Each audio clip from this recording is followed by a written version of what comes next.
आरोपी 1 2016 में हमको दिया गया था, जिसमें बहुत सारी विसंगतियाँ थी और हमने उस टाइम पे अपना ऑब्जेक्शन जब उठाया तो हमें सरकार ने 1 मैन जुडिशियल कमेटी गठन किया, जिसका रिपोर्ट आने में सरकार ने दबा लिया, हमें नहीं बताया और नहीं हमारी विसंगतियों को दूर किया। हम वहाँ से सुप्रीम कोर्ट के सरकार ने पैसा न होने का हवाला दे करके हमें कुछ नहीं दिया। हमने इंतज़ार किया ORP 2 का, जिसका प्रपत्र 20 जनवरी 2023 को आया, जिसमें ढेर सारी विसंगतियाँ थी। तब हमारा कोई रास्ता नहीं बचा हुआ था, न सरकार ने सुनी न सुप्रीम कोर्ट ने सुनी, तो हमारा पास रास्ता बचा आंदोलन।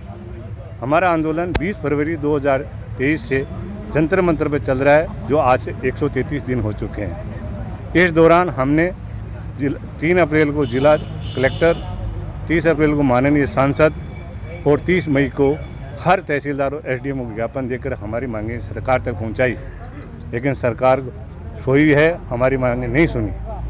उसी क्रम को आगे बढ़ाते हुए हमने 9 अप्रैल 2023 को फेडरेशन ऑफ वेटरन एसोसिएशन का गठन किया। उसके अध्यक्ष अर्जुन सिंह राठौड़ ने हमें मैसेज पास किया है कि 2 जुलाई 2023 को 1 दिवसीय भूख हड़ताल पे जाना है। और यहाँ से हम आपको भूख हड़ताल रखते हुए हम आपको ये बताना चाहते हैं कि अगर सरकार 23 जुलाई 2023 तक बात नहीं सुनती है और सुप्रीम कोर्ट के 3 रिटायर्ड जज की कमेटी बनाकर हमारी विसंगतियाँ दूर नहीं करती है, तो हम 23 जुलाई को संसद का घेराव करेंगे। उधर जेठाराम, मैं परमेश्वर नागौर में आज हम यहाँ पर पूर्व सैनिकों की जो आरोपी की कुछ समस्याएं हैं, उन समस्याओं के उपलक्ष्य में यहाँ पर आज हम इकट्ठे हुए हैं। तो मैं इतना ही है कि आपको क्या क्या चीज़ गिनाएं क्या नहीं गिनाएं, आप लोगों के पास में पहुँचा रखा है सभी चीज़ें। और हमने सरकार को कोई प्रेशर में डालना चाहते हैं, कोई किसी प्रेशर वाली कोई बात नहीं कर रहे हैं, कोई दबाव नहीं कर रहे हैं। हम शांति प्रिय तरीके से ये कार्रवाई कर रहे हैं। तो सरकार से हमारी सभी की पूर्व सैनिकों की प्रार्थना है कि आप हमारी समस्या को सुने और उस समस्या का वाकई आप पता लगा करके कि क्या हम गलत हैं या कहाँ कमी बेशी है, उस कमी बेशी को दूर करें, ताकि ये सैनिक समाज है वो एक देश का समाज है और इस देश में सैनिक खुश है तो सभी खुश है। और हम उम्मीद कर रहे हैं कि आज के बाद में सरकार इसके ऊपर तुरंत ही मतलब ध्यान देगी कि कहाँ पर कमी बेशी है कहाँ पर नहीं है, और उस कमी बेशी को दूर करेंगे। और हम आज से उम्मीद कर रहे हैं कि हमारी कमी बेशी को दूर करेंगे। जय हिंद। धन्यवाद आज तक चैनल। आज हमने आपको यहाँ पर देखा, बहुत बड़ी खुशी हुई नागौर की धरती पे। मैं सूबेदार कानाराम जाखल, डिस्ट्रिक्ट नागौर, तहसील लाडनू से। विसंगतियाँ के बारे में बताएं तो ऐसा लगता है कि ये विसंगतियाँ आज से नहीं, देश आज़ाद हुआ तब से विसंगतियाँ हैं।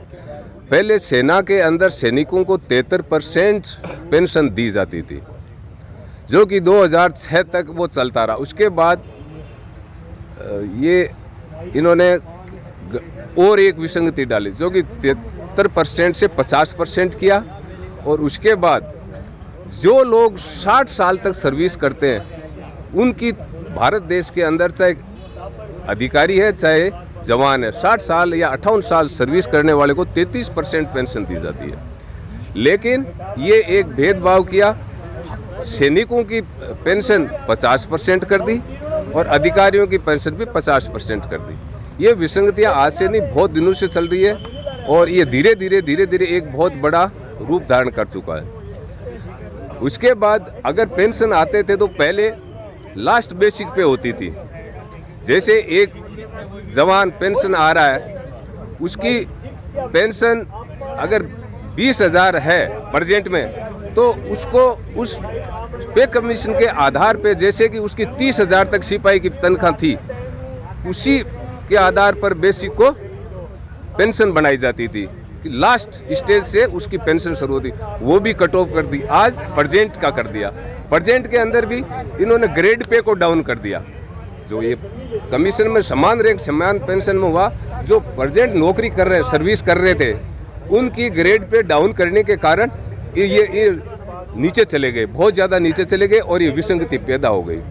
तो हम सरकार से यही निवेदन करते हैं और हम अपनी संस्थाओं से यही निवेदन, भारत देश से यही निवेदन करते हैं कि इन विसंगतियों को दूर किया जाए और भेदभाव को मिटाया जाए। इसीलिए हम आज यहाँ पर भूख हड़ताल पे बैठे हुए हैं और आगे भी हमें स्टेप लेना पड़ा तो हम लेंगे। धन्यवाद। भारत माता की। पूर्व सैनिक सोसाइटी अध्यक्ष मकराना, हमारी जो ये मांगे हैं, फरवरी से हम सरकार को जो है बताते आ रहे हैं कि हमारी आरओपी 2 में जो विसंगतियाँ वो दूर करो, एमएसपी में जो है भेदभाव है वो कम करना है, वीरांगनाओं की पेंशन है वो कम है उसको भी बढ़ाना चाहिए, उनके बच्चों का पालन पोषण है, उनके लिए खर्चे जो बढ़ जाते हैं, उनका जो जिम्मेदार व्यक्ति था वो संसार में नहीं रहा, तो उसकी देखभाल करना सरकार की जिम्मेवारी है। और एक जो है डिसेबिलिटी पेंशन है उसमें बहुत ही फ़र्क है। तो ये चीज़ें लेकर के हम जो है सरकार से गुजारिश कर रहे हैं कि हम जो है हमारी मांगों को देखो, उन पर विचार करो। हम कभी भी हड़ताल करने की कभी मूड में नहीं रहते, न हम हड़ताल चाहते हैं। सरकार हमारा काम अपने आप करती आ रही थी, लेकिन पता नहीं क्या हो गया है। आरओपी 2 में बहुत ही जो है विसंगतियाँ हैं, तो वो ऐसी विसंगतियाँ क्यों रखी गई? और हमारी जो मांगे वाजिब है, अगर वाजिब नहीं है तो आप आके बताओ कि आपकी ये वाजिब नहीं है भाई, तो हम समझ जाएंगे, हमको समझाओ उस चीज़ को।